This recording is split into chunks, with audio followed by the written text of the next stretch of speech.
Good morning, everyone.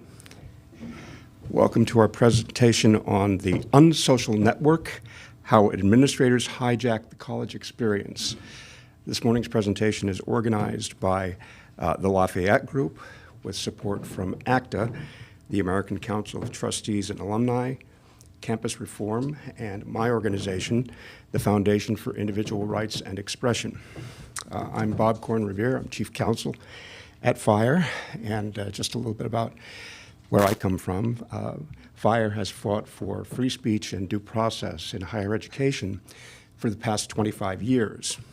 In the last year, we've expanded our mission to move beyond just free speech on college campus issues to free speech in society in general. But in the years that we've been addressing these questions, there has been a common theme. And one thing that we found is that campus freedom has declined in direct proportion to the rise of the administrative class on university campuses. You know, as Thomas Jefferson wrote in the Declaration of Independence, that men are endowed by their Creator, and women, with certain unalienable rights. And among these are life, liberty, and the pursuit of happiness. But increasingly, it seems that today's college campuses are where these principles go to die, particularly the pursuit of happiness part, and that's part of what we're going to be talking about today. I mentioned one example of this in my book, and I'm mentioning this only because my publisher at Cambridge University Press told me never to pass an opportunity to plug your book. So in the mind of the censor and the eye of the beholder, one of the examples I mentioned in passing is an incident at 2017 at American University, where the school declined to approve a fundraiser that was proposed by the Sigma Alpha Mu fraternity entitled Badminton and Bougie. And it was a play on the hip-hop song Bad and Bougie. But the administrators claimed that this was insensitive cultural appropriation. And as the assistant director of Fraternity and Sorority Life wrote, I want to continue to encourage a culture of controversy prevention among Greek groups, and suggested staying away from any themes that involved gender, culture, or sexuality for thematic titles. Apparently feeling sufficiently empowered, the fraternity canceled the event. And these are the kinds of things that we are seeing increasingly on university campuses. And that's the theme that we are going to explore this morning, how the rise of bureaucracy on university campuses tends to be antithetical to the values of free expression, due process, and also fun. So this morning, we have a terrific panel of speakers to address those issues. I will introduce them now, and then we'll get into it. First, let me introduce Ginevra Davis, who is a 2022 graduate of Stanford University and a former reporter for the Stanford Review. She is currently a writer at Palladium magazine, where she wrote a path-breaking article that has engendered a lot of conversation called Stanford's War on Social Life. Next, we have Francesca Block, who is a 2022 graduate of Princeton University. She was also associate podcast editor at the Daily Princetonian. She is a reporter for the Des Moines Register and covers breaking news on events like Nikki Haley's 2024 presidential bid, and is a writer for the Free Press. And her article on these same issues is Stanford's War Against Its Own Students. Now, as I said, we'll be talking about these issues in general, but we will also focus in particular, given these panelists, on what's going on at Stanford. Next, we have Dr. Zachary Maschall, who's professor at the University of Kentucky, as well as editor-in-chief of the Leadership Institute's Campus Reform. He and his team of national and collegiate reporters break news about higher education, and his series, Academically Speaking, reveals how radical ideas originating in academia affect Americans' daily lives. And finally, we have Dr. Steve McGuire. Dr. McGuire is the Paul and Karen Levy Fellow in Campus Reform at the American Council of Trustees and Alumni, ACTA, where he writes podcasts and speaks on free speech and academic freedom in the context of contemporary campus issues. He also assists with ACTA and rapid responses, reports, and initiatives. Previously, he was the director of the Matthew J. Ryan Center for the Study of Free Institutions and the Public Good, and associate teaching professor in the Augustine and Culture Seminar Program at Villanova University. Now, with that, let's get into it. I want to take this in 3 parts, and then we'll get to questions from the audience. But first, the general atmosphere on campus, the new higher education experience. We'd like to explore that a little bit. So let me ask the panelists, and I'll start with Ginevra. What challenges in terms of due process and freedom of speech, free associations, are students facing these days? Well, thank you so much for having me. I think one of the things that really motivated me to write the article that I did about how sort of Stanford's administration was destroying social groups on campus was that I noticed how a lot of students were internalizing kind of the results of the bureaucracy as failures of their college experience. So Stanford, just for some context, it's a very diverse school and it's a very competitive school. So you have kids who are coming in as athletes, you have kids coming in from all over the country, you have kids from a lot of different socioeconomic brackets. It's more than, in my experience, like Harvard or Princeton or Yale or the kind of traditional Ivy League schools. They're really pulling different kinds of kids. And historically, Stanford has had this sort of patchwork of social groups that kind of cover each type of person that comes onto campus. And so you have fraternity life, sorority life, you have the co-op experience, you have ethnic themed houses that cover sort of like different subgroups. They have like French, German, Italian, and then also a Hispanic house and a Black house. And the result, at least talking to alumni, was that sort of every student would find a subgroup that really fit their identity on campus and build what were very divergent but all very like rich and meaningful college experiences in these subgroups. And what was happening at Stanford is that the administration was sort of, for very petty, arbitrary reasons, slowly chipping away at each one of these groups for various reasons. So you had like, you'd have a fraternity, would throw a party, there'd be an incident at the party, there's no more fraternity, and they replaced the fraternity house, which had sort of served as a cultural center for a certain kind of person, with a sort of generic house that would house like a mix of students who really had nothing in common. And when you do this again and again and again and again, you go down from maybe like 30 to 50 social groups on campus to like 10.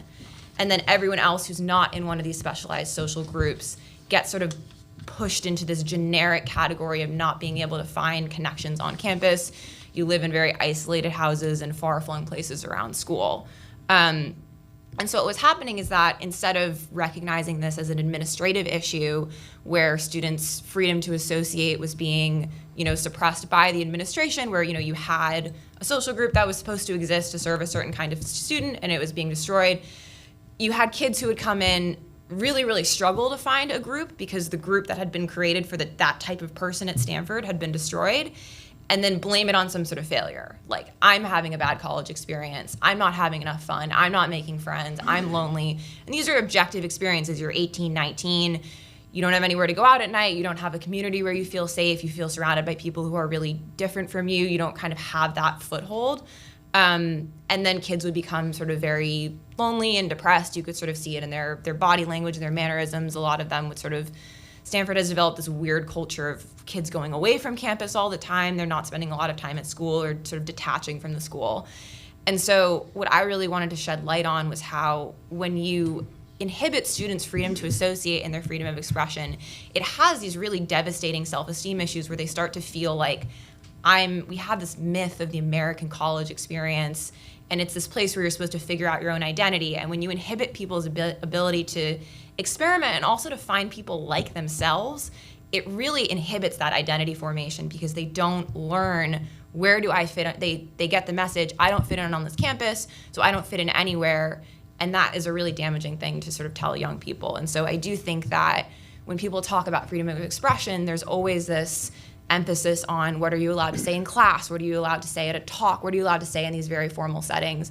But I think what we're seeing with the administrative state is that it's really inhibiting students' ability to express themselves in terms of finding their identity in private spaces. And so that was kind of what I wanted to shine some light on. And I think that's also what you see with like Franny's piece, where when you punish students for throwing parties, you cut down the number of parties on campus.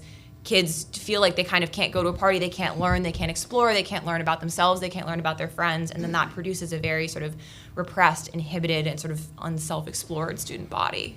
Well, there's been a lot of writing of late of the high levels of depression among students currently college age. And so you're tracing it to the social environment on campus and the restrictions on that. Francesca, has that been your experience too? I mean, us boomers, I guess we're there in the golden age when campus was fun. How would you describe the experience today? Yeah, I think Ginevra did such a great job of really detailing what's happened at Stanford. My look at Stanford was more from the perspective of due process and how students are treated through Stanford's own judicial process. And I think that this process actually has a profound impact as well on student mental health.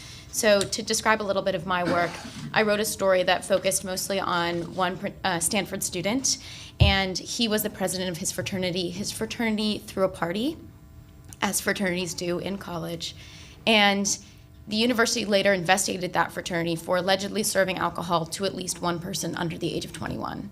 That investigation spanned 7 months. The university hired outside counsel to conduct the investigation. The student who was featured in my piece said he would spend 5 to 10 hours a week working on the fraternity's defense.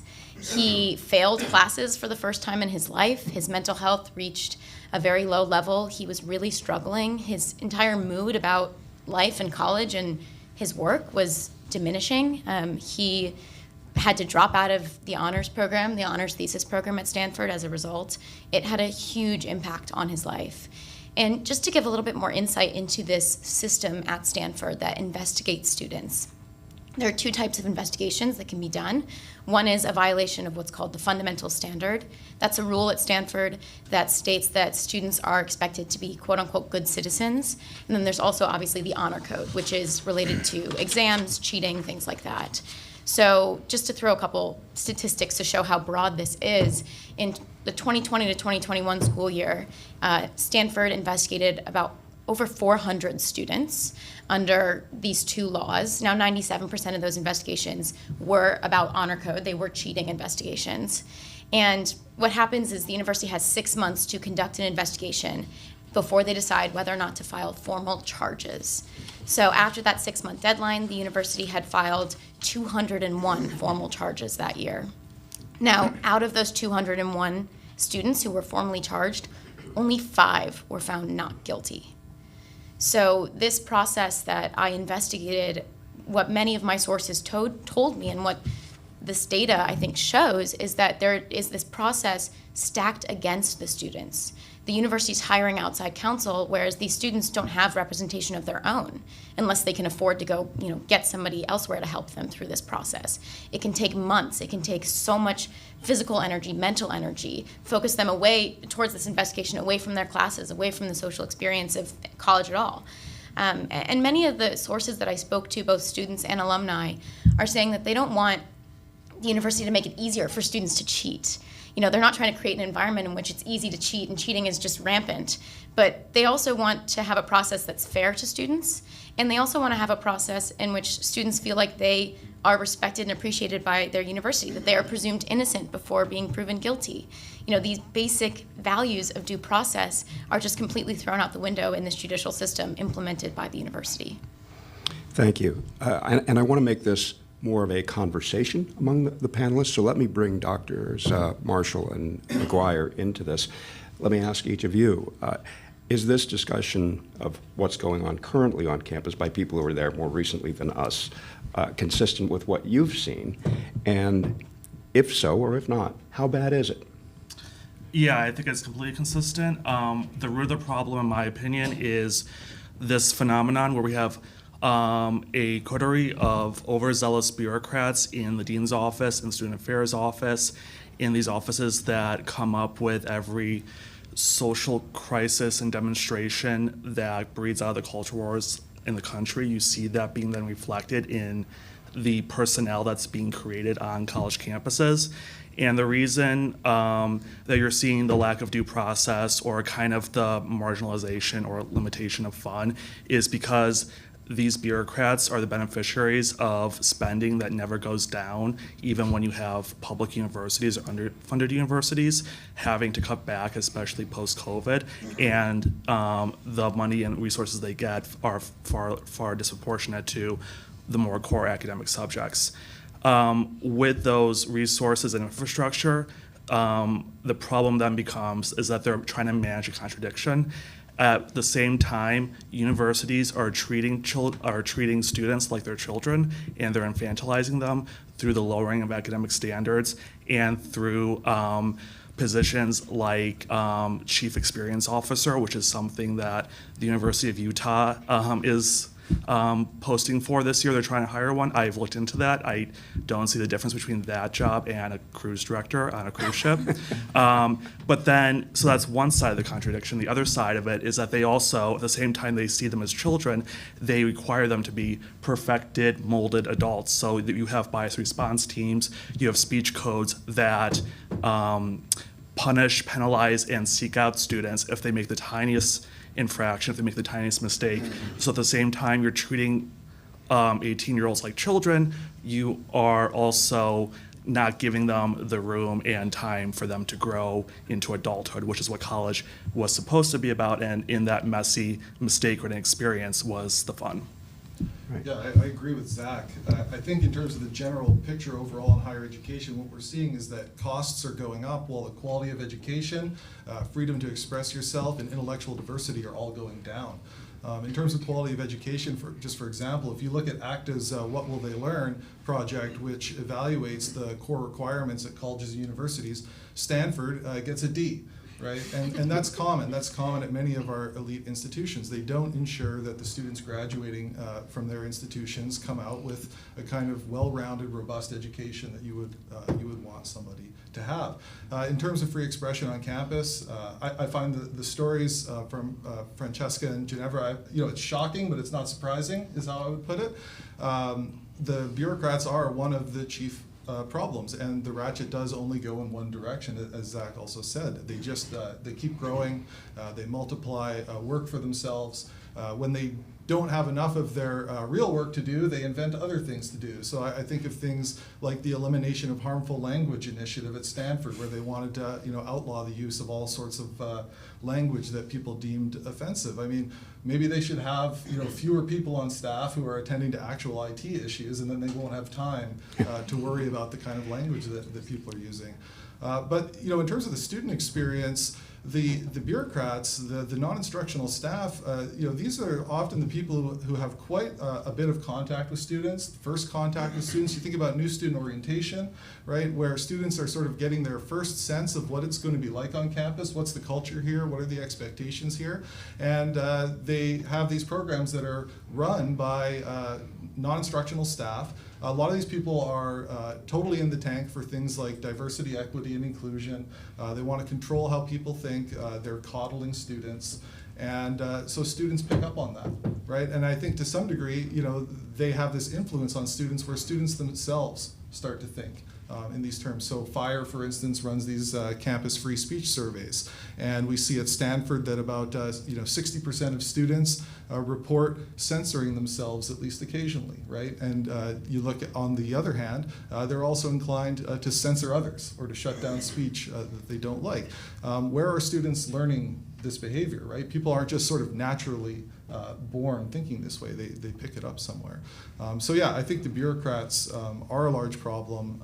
They are growing, and they really get their hooks into the students. And I'll say, I've heard them say before at other institutions that they really think of themselves as the primary educators of the students. Well, let me ask you about that, because it's been true for a number of years now that on many campuses the number of administrators outnumber faculty, and in on some campuses, there are as many administrators as there are students or more. What's your sense of the numbers on those kinds of questions? I mean, at Stanford, they have a bureaucrat for every 2 students, right? That's double the average at other R1 institutions where they have a bureaucrat for every 4 students. And the average across higher ed is to have 1 bureaucrat for every 10 students, right? Which is already insanely high, in my view. And so, then you look at these elite institutions, they're even worse. And Stanford is, at the very top. So compared to faculty, right, where, you maybe have, 1 faculty member for every 16, 20, 30 students, right? So there's way more bureaucrats on campus than there are faculty members. I mean, you hear people say things like, it's almost like there's a personal butler for every student on campus, right? And it's not far from true. But they're not very helpful. Yeah. It wouldn't be bad to have a personal butler. But Dr. Maschall, let me ask you, is that true in your experience as well? And who are the worst offenders in this regard? The worst offenders, as far as the bureaucrats, are the what I see is, like, if you want to look at the DEI officers or any other type of bureaucrat that could have been, if it was done in a more responsible, economical, and institution, would have stayed within the Human Resources Division. You almost have to justify your own existence and your own pay by the number of students you persecute. So we see a number of students getting in trouble for things that don't warrant that kind of infraction. That could be from how fraternities, might advertise, their parties. Before COVID, there was a frat at Bowling Green State that used politically incorrect language that wasn't exactly respectful, but it wasn't illegal. It wasn't harmful. They were almost suspended until someone in the bureaucratic administration found out that, this is constitutionally protected speech, so we have no standing to punish them. So think about the man hours and the work and pay that goes into these almost like rabbit holes when you look for students who, maybe don't always act the way they should if they were fully formed adults, but they aren't yet, and think about how much time is wasted on, trying to persecute them rather than trying to help them or trying to make sure they're having a formative experience. Well, you mentioned the response to COVID, and let me ask Ginevra and Francesca about that, because you two attended college during the COVID years, which is, for the rest of us, almost impossible to imagine going to college during that kind of experience. How did it affect you, and how does it tie into these issues? Yeah, so it's actually interesting for me. COVID was weirdly a wake-up call in terms of being a significantly better experience than my time at Stanford. One of the reasons I was inspired to write the piece is that during COVID, a lot of kids just started living together in group houses off campus. And I was living in a group house with a bunch of kids who were 2 or 3 years older than me, and then they had some friends who were alumni. And the alumni came in, and previously I'd really only known sort of kids in my own grade, like most kids at Stanford. The alumni started coming in, they were asking me all these questions, and they were like, so do you do exotic erotic? Which is it was like a semi-naked party that Stanford students used to do. They were like, do you do full moon on the quad? Do you do this? Do you still have this house? Do you have the tequila lounge? Do you have all these things? And I was like, no, no, no, no. And they really reframed my college experience as being very abnormal, which is everyone thinks their college experience is normal. You're 18, you go to a new school, you have no sense of the mores, and I think that that's something that these schools take advantage of a lot, is that the kids turn over so fast that as long as you can make a change and implement it pretty cleanly for a freshman class, they're gonna have the idea that this is what college is, this is what Stanford, Princeton, whatever school you're going to is like.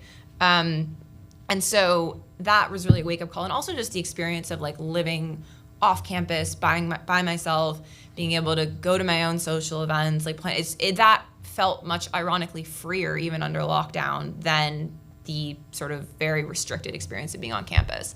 And then what they did at Stanford is that while students were off campus for COVID, and they were going to get this completely clean slate of people coming back with very little institutional experience. They used that as an opportunity to make some very, very unpopular changes. So at Stanford, the Greek houses were already pretty controversial on campus. It was interesting because like 50% of the class rushed, but it was not widely discussed, and only 20% of the class was actually in Greek life because there weren't that many Greek houses. So it was a very acceptable position to not like Greek life. But they had these theme houses that were like French, Italian, German, and Slavic house, and they would host sort of fancier dinner party type events for upperclassmen that were very like above board and respectful and the kind of engagement that you would want on a college campus. Universally popular, #1 ranked housing, would not have gone over well if they tried to get rid of these. While the kids are off campus, they slashed those and then renamed all the houses after their addresses. So it went from French house to like 680, 675, 550, just lest anyone like think there was any sort of specific bonding going on there. And then they also got rid of outdoor house on the, I think their quote was that it was like upholding harmful standards of outdoorsiness in America, which is, I think, just one of the funniest sentences I've ever read, which had been just like a Stanford institution, and I think very representative of a very particular type of Stanford student, kind of the values of the university. They got rid of that too. And so I think that COVID for a lot of these schools was an opportunity for them to really show their true colors, where when they had this blank slate to experiment with a new group of students who weren't going to complain because they never had any expectations of living in French house or outdoor house or whatever, they didn't know what those things were able to come back. And then it was interesting for me, as a freshman, I'd been getting kind of these sort of side comments and like lectures from upperclassmen when I would be like, oh, I'm going to a party at 5:50, and they'd be like, that's not 5:50, that's Sig Chi, that's a fraternity. And I'm like, no, it isn't, it's 5:50, that's what they told me, like, shut up. And then I found myself in the position of giving those same talks to like younger students where I'd be like, that house used to be the Italian house and it was so fun and we had pizza night there and that's something we used to do. And then I'd be looking at these kids who were like sophomores or juniors and they'd be like, yeah, that sounds really fun. Whatever, you know, they never experienced that. They don't have those institutional ties. And so I think for a lot of schools, in the guise of COVID restrictions, but also just getting this fresh batch of students who didn't have expectations and maybe had lower expectations because they were just coming from their parents' houses and they were just grateful to be on campus, it was really an opportunity for them to further degrade the experience and for just sort of further tear at things that might have otherwise been controversial without the optics of students protesting and complaining and potentially organizing against some of their actions. Francesca, did you have a similar experience at Princeton? Yeah, I did watch my college experience totally transform before my own eyes. I came in 2018, I left in 2022. And when I left it did feel like a very different place. It still felt like college. You know, I'm not saying that the college experience is totally gone, but especially during the COVID-19 pandemic, when Princeton did bring students back onto campus, you did see the administration expand and their influence into everyday aspects of student life, even more so than they had before. And I do think it was a good opportunity for them to do that. And things were so tense on campus that kids would barely leave their rooms. You weren't allowed to have more than 2 people in your own room. You had to be masked outside. There were so many rules in the name of public health on campus. But I saw students, for example, one of my friends was having a picnic with somebody in one of the quads, and somebody reported them. There was an anonymous reporting system.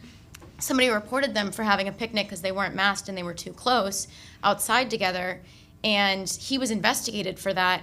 That person he was picnicking with was his roommate. Like, they were allowed, I mean, they're in their room together without their masks. They're allowed to be outside together as well.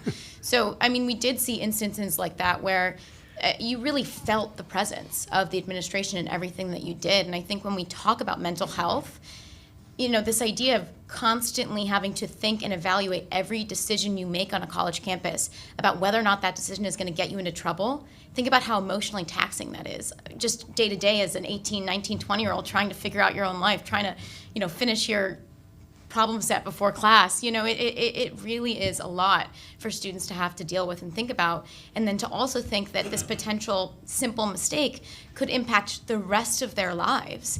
That's really scary for a young kid who's just going to college. It doesn't sound like college to me, but we've heard quite a bit about Stanford so far because of your article in the Palladium and so on. And I want to focus a little bit more on that in this segment and really just ask, how do we know that Stanford hates fun? I'll throw that open to whoever would care to answer. For me, at least, it was the Stanford hates fun movement. I think in my piece I did I never said explicitly like Stanford hates fun or Stanford I sort of never used that language. I think it was more of like almost like an ode to fun. Like I was trying to bring fun back as a value. And what I found super fascinating with the piece is, I think I alluded to this earlier, was that when I wrote it, I was expecting it to be very, very, very unpopular because it was not considered appropriate at the time on campus. I think even if you were involved with Greek life or you were involved in one of these sort of remaining, I don't know, more like exclusive social spaces, you could kind of go to it and you could have fun, but you weren't supposed to like defend the institution as being valuable. And so you had this weird dichotomy where students were incredibly stressed because the divergence between the campus experiences of being in one of these groups and not was so drastic because there was so little like social safety net. So kids were incredibly stressed about sort of whether or not they were going to be able to like live in a house with other kids their age or like get put into this sort of like scary prison-looking bureaucratic housing, which is what happens at Stanford if you don't sort of get into one of these remaining social institutions. But then the students who were in the institutions would only ever kind of talk about like, we need to abolish Greek. This is a very inequitous system. This is so bad. My sorority is very problematic, obviously, but I'm, still involved with that kind of thing. And what I was seeing, at least, was that the real problem seemed to be not that there were too many of these institutions on campus, but that there were too few of them, and that so many students were being excluded from this sort of social experience as a result of the administration getting rid of them. So I wanted to kind of try to write a defense of these sort of specific social groups and kind of how they used to operate. But I expected this to be very unpopular just because I'd never really heard anyone make that argument before. And then when the piece came out, it resonated so much, and I got all these notes from students and alumni, but really from like existing students I found the most striking, talking about how they also felt that their experience had been degraded in that way, or that they just found these institutions valuable, or that they wanted to have all these fun experiences and they'd been declined. And so for me, that was really striking because my hypothesis had been that students did seem to like these things, and they just sort of didn't have we were talking about how they're trained to use the specific languages. They had so many words to describe the very various ways that these institutions were inequitous and perpetuating harm, and none to describe kind of the benefits that a student could get from a sort of hyper-specific social group.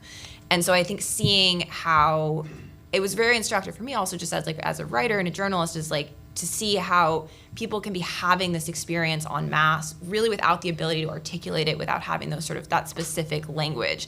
And so I think in terms of how do I know Stanford hates fun, it's like when you say it, suddenly people were coming up and saying, yes, this is exactly how I feel. I just hadn't really been able to put my finger on what it was. And I think has been really cool for me to see this Stanford hates fun movement come out of the piece, because it has been really vindicating of like what I was trying to say, and that this did hit a note with a large percentage of the population. But also looking at the tie-in between the bureaucratic mind and free expression, wasn't the student who performed as the mascot for Stanford suspended for holding up a sign that said Stanford hates fun? Yes, and what I find so ironic with Stanford is that they're so interested in their image. It's a very image-conscious school, and I just think that the optics of banning a mascot for saying Stanford hates fun was obviously not going to go over very well, but they seemed really committed to doing that. And so that, again, and I think a question I always circle back to with some of this stuff is why. And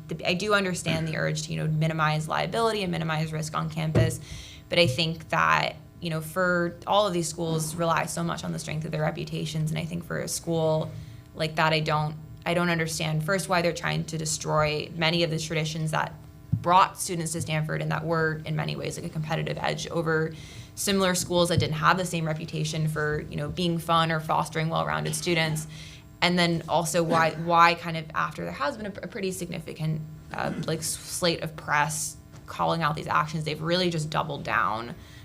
Except for like a couple pretty sort of high-level statements that they're gonna they started like a bureaucratic office to study like fun and student experience, which I think is just it's like the Ministry of Fun. It's like the opposite of productive. So I I honestly do not have an answer for it's gone. It seems like this kind of just cyclical thing where they got on this mission and now they don't want to admit that they're wrong and they can't stop, or maybe they have some other administrative priority that we're not privy to. But yeah, I really don't. That to me particularly just seemed like a very obvious PR misstep, honestly, and I don't really know why they would do that.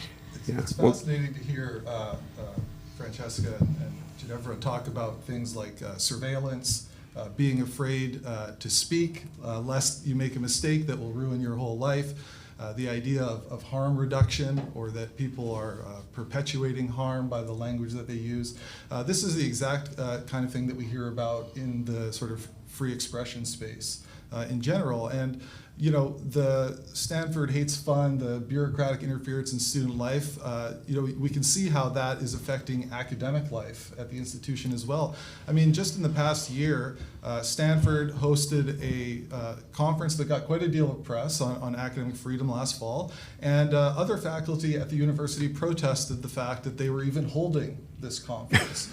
Right? Then in December, the stories about the Elimination of Harmful Language initiative, which I already mentioned, start to blow up. Right? Then people start paying attention to the protected identity harm reporting system, which is essentially a bias response team that allows for anonymous reporting of people, right? And they say it's not going to be an investigation, that participation is voluntary, but you know, what's happening behind the scenes, right? Do people on campus know who's involved in the incident, right? How strong is the invitation to participate? Are there other ways that one might face consequences, even not officially? And then, of course, most people will be familiar with the shout down of Judge Duncan at Stanford Law School, where one of the administrators, the associate dean for DEI, intervened and asked, somewhat infamously now, is the juice worth the squeeze, right? You know, is your free expression worth the harm that you're causing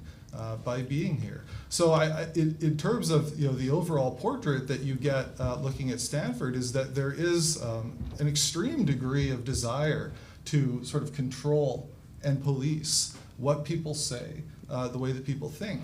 And I think that this is a broad problem in higher education. Stanford, you know, stands out in a bad way in the last year. And that's unfortunate because, you know, Stanford is obviously one of our most elite institutions in this country, and it has an opportunity to set patterns, to be a leader, right? Other institutions will look to what places like Stanford or Princeton do, and they want to be like that. And if this is what they see Stanford doing, is it any surprise that we see other institutions all across the country doing the same kind of thing? Yeah, lest everyone think that we're spending our entire time dumping on Stanford, at least in the case of the shout down of Judge Duncan, the school, to its credit, its president and the dean of the law school apologized to Judge Duncan and ultimately said that the students needed to have mandatory education on what freedom of expression means, and the dean of DEI. Being a sort of online HR-style video training that the students didn't actually have to participate in. Right, but the dean who did interrupt Judge Duncan with her own speech was ultimately suspended. Dr. Maschall, where would you place Stanford among the universities that you survey, that you observe? Are they a test case for the rest of the country? Are they leading the pack, or are they pretty typical? I think it's definitely probably the most egregious, most public, most prolific university we have as far as an example of what's going on in higher education. But I don't think what's going on in colleges and universities is a class phenomenon. I think it's happening across the board. And to me, the problem is, you know, you can kind of almost see the problem playing out when you kind of go beyond Greek life on campus and go to student clubs and organizations. And you can see how someone at 18 years old going through that process winds up in that lecture hall where they shouted down Judge Duncan and they were supported by Dean Steinbeck. You have, you know, fun as being politicized. And what I mean by that is you see disproportionately and almost unanimously at state schools, at small private liberal arts colleges, at big elite universities, that it's much easier for student clubs and organizations to get registered, to host events, to invite speakers, when the politics of that club aligns with the administrators who have to approve it. The conservative clubs have to pay security fees. Liberal organizations don't. Conservative clubs get canceled on or get told to go off campus, or they get denied funding. And so not only that, but you also need a faculty advisor to be able to be a registered student club, and then only registered student organizations get access and eligibility to funding, spaces on campus, and the resources that, those organizations that align with the prevailing orthodoxy on campus get, relatively easily. There are student organizations at like Miami-Dade College, at University of Arkansas, and elsewhere across the country, where they have a conservative bent, and they cannot form officially because no faculty member will, be their advisor. And faculty members get pressure from their colleagues and from these bureaucrats we're talking about.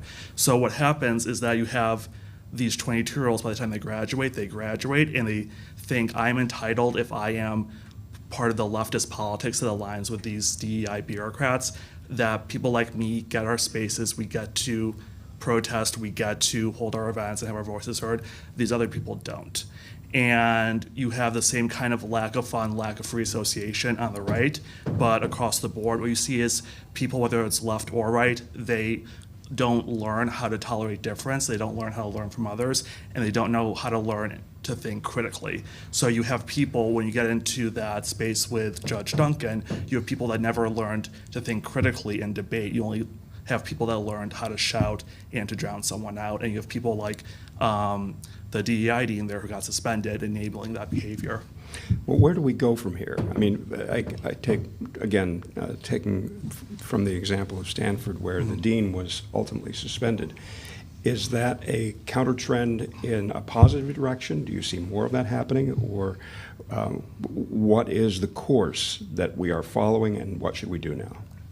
I see the trend. To me, it mimics trickle down, so we're seeing a lot of good positive changes happening at the trustee level, happening at the administrative level, but it's not making an impact on the day-to-day lives of students, whether it's in the classroom or in the general campus experience. So at UNC, Chapel Hill, I think, is a bellwether institution, and it's probably what happens there is probably indicative of what happens elsewhere.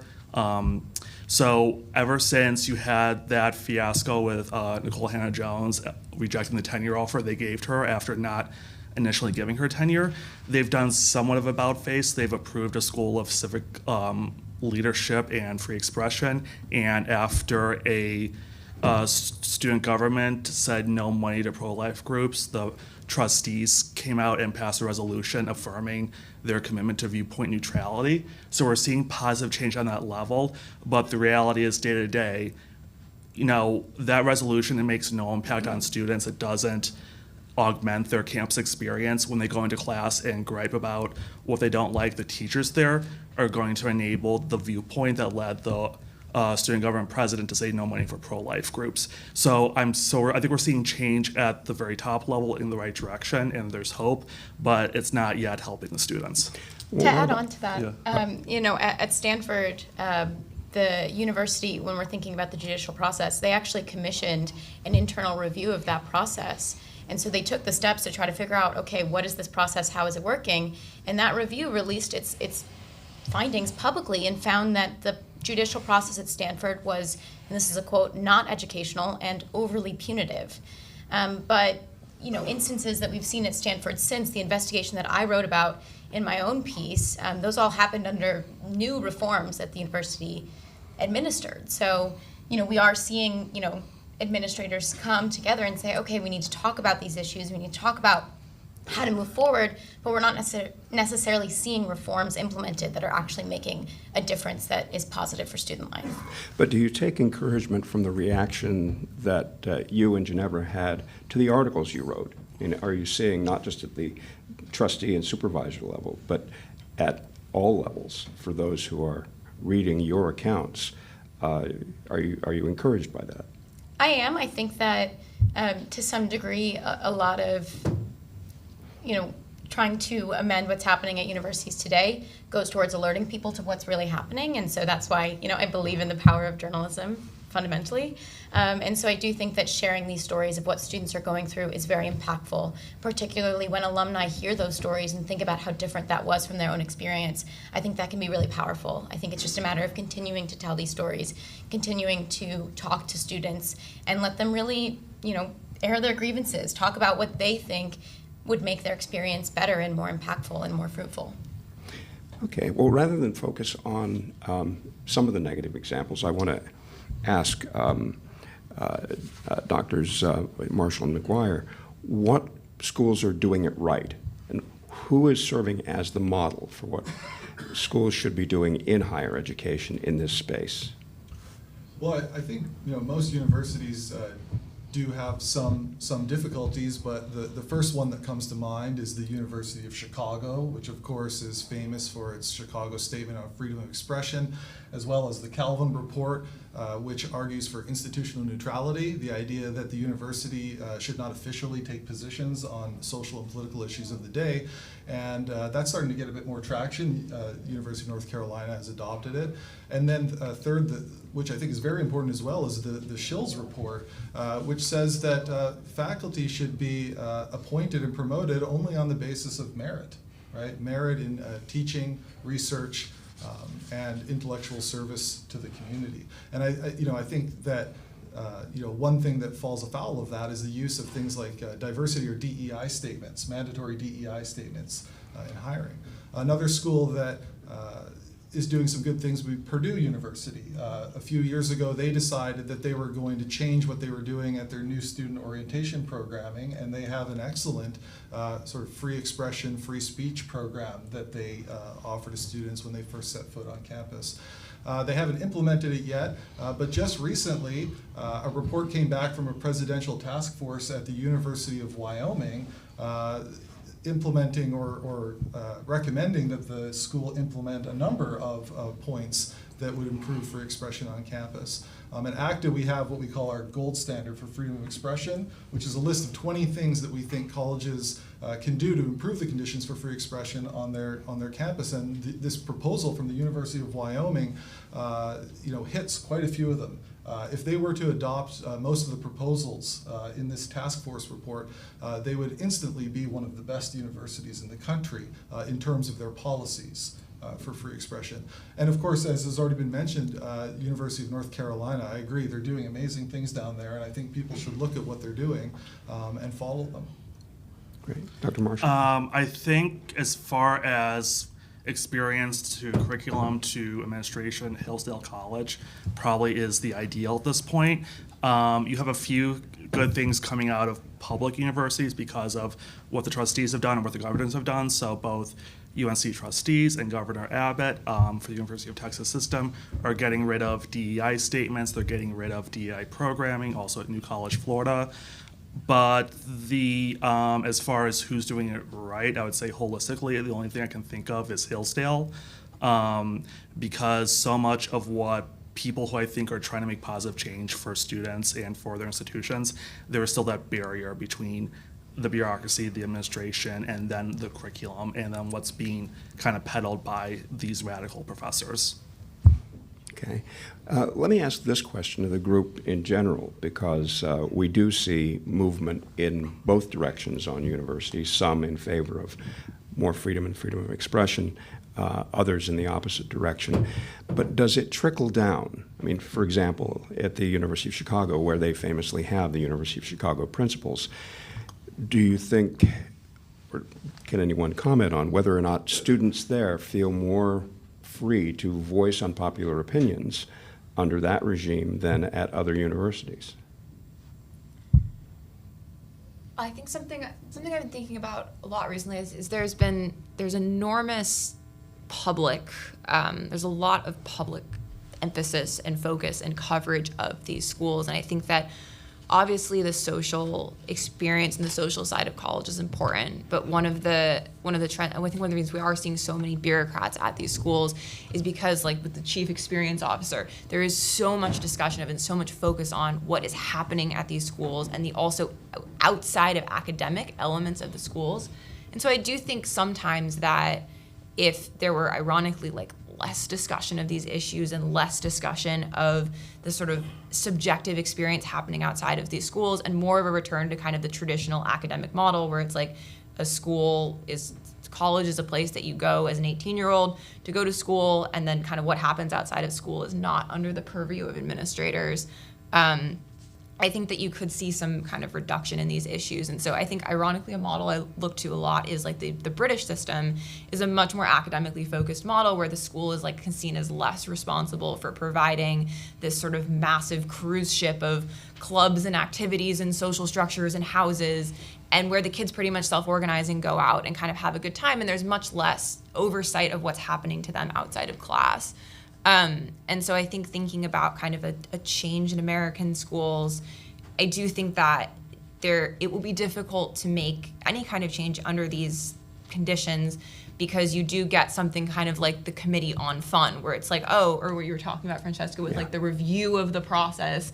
And I think that as long as there's so much emphasis on these students who really are just 18-year-olds trying to go to school and like, have some fun with their friends outside of school, and there's so much kind of hyper focus on these students, it's very difficult to maneuver in that atmosphere where there's so much tension on what they're able to say and not say, and you get a lot of pressure from the outside to build up these systems to protect that or not. And so when you think about a place like Chicago, I think that I have a couple of friends at Chicago. I think it does matter, but I think what matters most is that the kids have a culture on campus of feeling like their actions aren't under so much scrutiny, ironically. But do these attitudes necessarily come from the top down from the administrators to the students, or are younger students entering college with an emphasis on safetyism and avoiding offense, and the students themselves advocating for restricting the viewpoints and freedom of speech of their fellow students? There are certainly studies that show that by the time students get to college and university, their attitudes are already set. I think of work by someone like Eric Kaufman, who's been writing about how these attitudes are set when they arrive and sort of remain set after they leave. And it's troubling because now they're moving into professions like journalism. Right, we hear stories about lawyers not wanting to take cases because they disagree with the views of their client. The Wall Street Journal has just published a piece about how it's increasingly difficult for people to find a counselor or a therapist because therapists don't want to work with people whose views they disagree with. So it's a real problem. We need to act. We need to do something about it.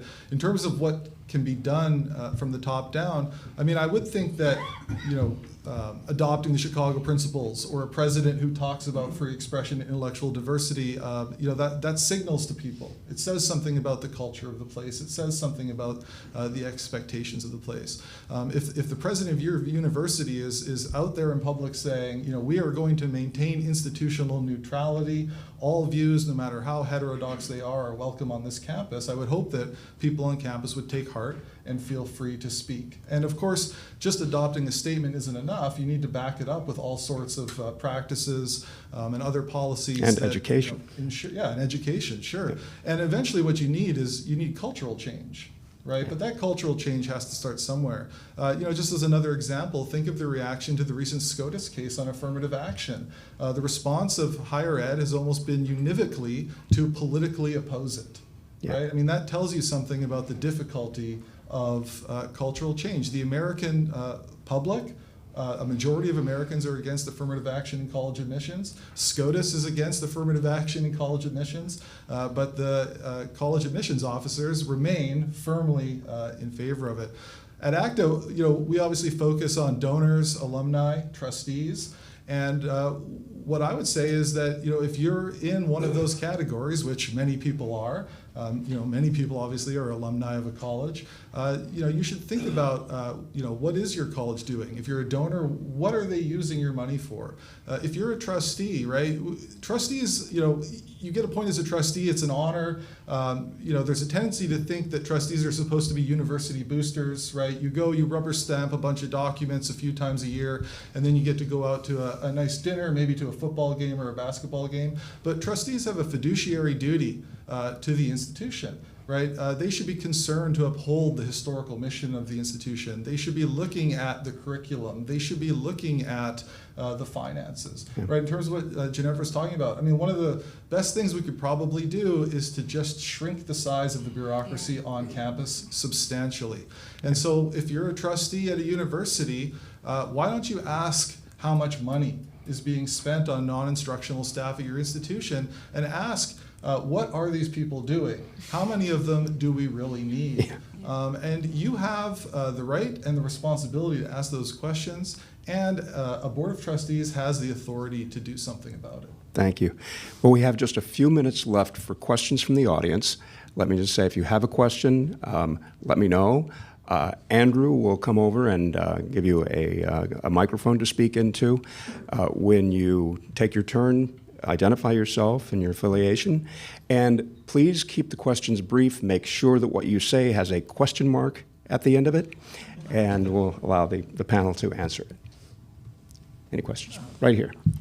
I'll start as well with the okay. first question. Andrew Moore with Narrative Public Affairs, and thank you so much for a great panel. My question's for Ginevra and Francesca. You mentioned several examples from Stanford and other institutions. Obviously, you both wrote about the Theta Delta Chi example of the fraternity getting kicked off campus, the recent death of Katie Meyer, and in both cases, it seems like all of the different examples, these schools have doubled down on what they're doing. So my question is, why are they doing that, and then what can be done to change that, whether it's alumni or other stakeholders, to helping reverse course? Thank you. I think through my reporting, I've found, and Ginevra said this earlier, that universities have a keen interest in preserving their image and in reducing risk. And I think for many universities, fun is risky. And so I think that's a big part of it. I think universities, particularly at Stanford, many of the people I spoke to talked about the Brock Turner scandal being a huge turning point in terms of the way that the university approached preserving its image and looking into student life and what students were doing and how they could be more involved in that. And so I don't necessarily have solutions. As a journalist, I often look into the problems. But I do think that risk is a huge part of it. And when something is not under the control of the university, it's inherently risky. We had a question here in front.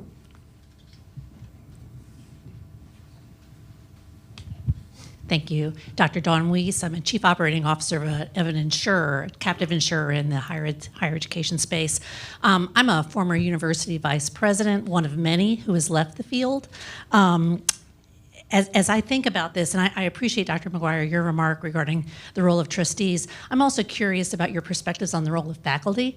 Ultimately, administrators can come and go. They're not tenured. Faculty are tenured. Faculty and trustees ultimately have control of the institutions. So I'm curious, rather than focusing on administrators, I'm curious about your perspective of the role of faculty, faculty tenure, faculty governance. Thank you for your question. Yeah, shared governance is obviously an important principle in American higher education, and faculty, while they have seen their power decrease relative to high-level administrators over the years, they still do wield a good deal of power. And I think that there is a lot of room for faculty to push back and improve the situations on their campus. One of the heartening things about Stanford in particular is that the faculty are pushing back, or at least some of them, right? They hosted a conference on academic freedom. When the Elimination of Harmful Language initiative came into the news, people like Russell Berman spoke out and they said, this is bureaucrats run amok. We need to do something about it. We need to return control of the institution to the faculty. So I think there is a lot that faculty can do. On the other hand, one of my concerns is that faculty themselves are often one of the chief causes of illiberalism and intolerance on campus. And there's not a lot of room to hope that that's going to change dramatically in the near term. Of course, I hope it will, and hope it certainly will in the long term.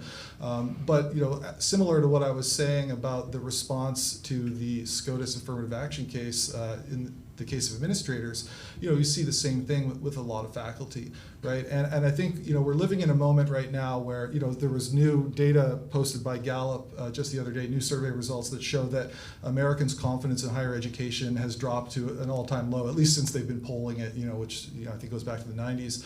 And there's plenty of reasons for that. I think one is certainly the cost of education relative to the benefits in terms of the salary or the job that you'll get and that sort of thing. But I think that ideology is a big part of it as well. And I think there's a disconnect between what faculty think as a group, right, generally, and how they see the world, and how the average American sees the world. And so far, the response of faculty generally has been to dig in and to want to vindicate themselves. And I think that they need to wake up and realize that they are confusing their ideology and their expertise. Faculty have expertise, they have things to offer us, that's obvious. But too often they think that they are ideological and political experts in addition to being scientific experts. Yeah. And so I do have less hope about the faculty sort of on their own turning things around. But I think if you've got students speaking up, if you have a minority of faculty who want to do something about it, think about Heterodox Academy, right, and the members of that organization. And then you have alumni who are saying, look, I'm going to withhold my funding until you do something about this, and I'm doing it because I love this institution, and I want it to be a better version of itself. And if you have trustees who are willing to look at the books and to ask the hard questions, and you have media focusing attention, right, then maybe all of that together can have an impact. Great. I think we have time for two final questions. We have one in the back. Or where? Okay, there. Good morning. My name is Dr. Brian Paul. I actually work with Dr. McGuire at ACTA. Compelling thoughts so far, and Dr. McGuire has already discussed very briefly the role of alumni in this matter. I'm very intrigued by Ms. Davis and Ms. Block's experience recently at Stanford and Princeton, respectively, and I'm just curious, based on your own personal research and experience, what can alumni do to support students in these environments and strive to encourage, if not apply, some additional pressure to ensure that universities and colleges have high-quality, affordable education and experience? Yeah. I think in my experience, one of the best things that alumni can do is staying involved with their student groups on campus. So I think alumni can provide a really important perspective on what a group used to be like, and also provide perspectives for students on kind of what was formerly typical for their college experience. I think that when a lot of what these schools do thrive on is like destroying institutional memory, so that kids, like, you get a fresh class of 18-year-olds, they've moved from out of state, they have no sense of what a college experience is supposed to be like, and they will very, very, very quickly internalize the norms of their institution unless they're given an alternative. And one of the things that I saw was really powerful for other Stanford students who I knew in my year, the ones who had like relationships with alumni who were successful outside of the school and held kind of similar views to them or had a similar perspective on the institution, I think that enabled a lot of them to both sort of like stay strong in their opinions and sort of like feel empowered on campus and like understand that they weren't so unusual, or that the experience that they were having on campus, sort of feeling somewhat alienated from like the prevailing view, like didn't make them crazy or bad. And then also help them kind of keep the traditions in their organizations alive, where you have an alumni group that's saying like, hey, this is something we used to do. You guys should do this. You guys still do this. You guys still do that. That's crazy. Like, you guys should kind of like push back. You guys can be a little crazy. We were crazy my year. And so I think just having those like casual relationships with alumni and casual relationships with students and just letting them know that like, yeah, the experience they're having isn't normal. And I think that's something that when we're in this sort of flux point with the university experience is really, really important, because I think what I see is actually the biggest threat to these schools kind of returning to normal, because I do think that the majority of the student population wants to have the kind of classic college experience. That was really my experience at Stanford. I think it's a very vocal minority that is speaking out against fun and social groups. It just is sort of a more engaged minority, so people hear from them more. But I think the biggest threat is really that once you destroy the social fabric and the traditions and the norms at these schools, it's very, very difficult to rebuild them without that institutional memory. It's like you destroy a tradition, you can't just bring it back 5 years later because people don't have that like senior to junior to freshman to sophomore like memory line. And so I think alumni just staying involved with students and providing that kind of like, sometimes it can just be like one sentence just provides that like clarifying outside perspective that like what you're experiencing isn't normal, how you're responding to it is totally fine. This is what a college experience should be. Like, make that for yourself if you're at the schools and providing it. Go a little bit outside the bounds. And then also just like providing role models for kids, you know, understanding that like there's life outside of their little experience that they're having in college, and that, you know, they should sort of feel free to continue to try to explore themselves in like the fullest capacity they can, because there's more than like what the school is trying to show them as possible. Great. Francesca, how would you say alumni can help? Yeah, I think Ginevra really described it well. Many of the alumni that I spoke to for my reporting talked about getting involved with their organizations that they were a part of on campus. And I think it was a valuable experience both for the alumni and the students. And I think that students can learn from those alumni. They are role models. They can, you know, encourage students to push back against the administration and to try to regain that aspect of student life. You know, I feel very grateful having gone to Princeton. I think Princeton does have a very strong alumni connection and alumni network. So I do think it's, you know, also though on those alumni to reach back out to those students, reach back out to those organizations, get involved, ask them how they can help, you know, organize social events, things like that, to just keep that connection alive. Great. If I could just add really quick, I just want to mention there's also a group that's formed in recent years, the Alumni Free Speech Alliance, and they are an organization of alumni free speech groups at campuses around the country. And, you know, I think, you know, people could look that group up. So in addition to staying in touch with groups that you were involved with, you know, while you were a student on campus, this is another, you know, important set of groups that people could look to join. I know Stanford has one that focuses on free speech and critical thinking. So. Terrific. One final question. Right over here? Or, well, Thank you so much, panel, for your time. I appreciate it. My name is Elizabeth Crawford, and I'm an editorial intern at the American Spectator. My question I'm going to direct to Dr. Maschall and Dr. McGuire. I am just curious as to the efficacy of promoting values-free or values-neutral institutions, since in some sense the takeover over free speech platforms in particular have been by the left, and I think a lot of conservatives operate under the assumption that the left is operating under the same rules that we are, when in fact now they're promoting DEI, now they're banning speech on campuses. So I'm just curious, is this something that is something we can preserve for the future, and are there any policies in place to make sure that it truly is values neutral like we're hoping it will be? Thank you.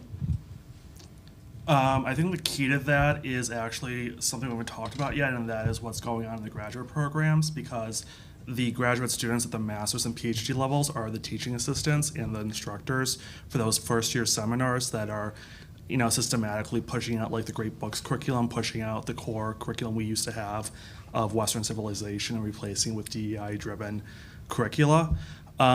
There's a lack of curiosity that is debilitating in graduate programs across the country, especially at research universities, where people go to study things that conform with their identities or are part of their identities. And I think like critical fact studies is like the key offender in this case.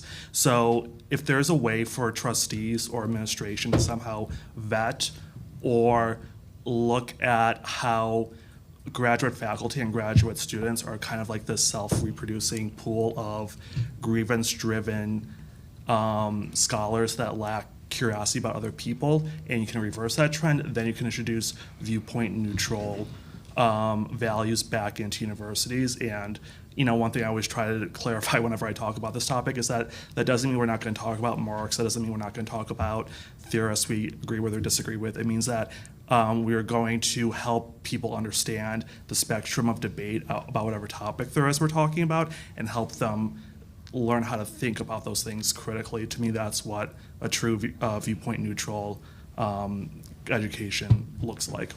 Yeah. So, I mean, for one thing, I would distinguish, too, between private institutions and public institutions. I mean, you can have different visions for what a university ought to be and how it ought to characterize itself. I would say certainly with public institutions, they're beholden to the First Amendment, right? We should have as neutral an institution as possible that sticks to the First Amendment. You're right that we can't be naive about the politics involved in the politics that have led our universities to where they are today. But I think we need to distinguish between what we want our universities to be, the end that we're pursuing, and the means that we need to use to get there. And we need to somehow try to use those means in a principled way that'll get us to that end. And I think what we want are colleges and universities that are devoted to free and open inquiry, that are devoted to the pursuit of truth, that are cultivating young Americans to be good citizens, that are preparing them for fruitful careers, right? We don't want institutions that are the sort of reverse image of what the left wants them to be. Now, at the same time, I think we need to also recognize that the sort of institution that we want is something that needs to be accomplished through policy and through a political process. Right? If you think about even establishing a society that values and protects free speech, that itself is a political accomplishment, right? So we can't sort of operate in some kind of pure ether where we just expect people to observe institutional neutrality and free speech. We have to recognize that there are people who don't value those things, and there are people who are working against them. And we need to put in place policies, procedures, and people who can ensure that our institutions will remain devoted to the ends that we want them to serve, even if there is room in those institutions for people that don't value those things. Thank you. Well, thank you to the organizers for putting this together. Thank you for your attention and the really great questions. And join me in thanking our panelists for a terrific presentation.